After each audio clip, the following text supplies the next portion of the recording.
A man put a drunken woman into a rideshare car and asked the driver to take her back to her apartment. In the car, the woman was crying in distress. The driver, noticing her disheveled clothes in the rearview mirror, realized she had been assaulted. He instead drove her to a hospital. Afterward, he went to the client's apartment, claiming the tip wasn't enough to cover the gas. The men in the room were indifferent. One even pulled out a black card and told him to swipe whatever he wanted. The driver, however, smiled coldly and questioned them. You're not gonna ask me if she got home okay?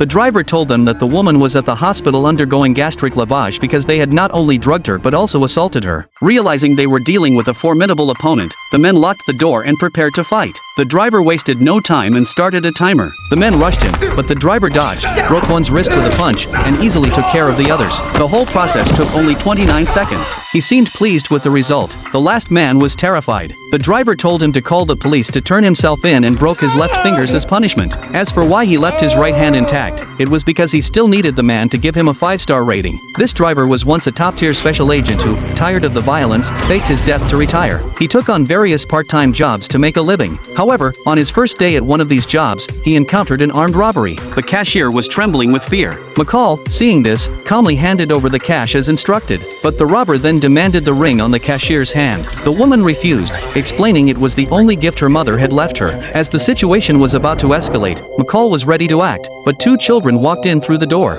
To avoid harming innocent people, he chose to stand down, but he memorized the tattoos on the man's neck and arm. The man grabbed the ring and fled the scene. McCall followed, took down the license plate number, then grabbed a hammer from a nearby shelf. The next day, the cashier opened her cash register to find her ring, which had been lost, returned. It was all McCall's doing. He wiped the hammer clean, put it back on the shelf, and continued with his work.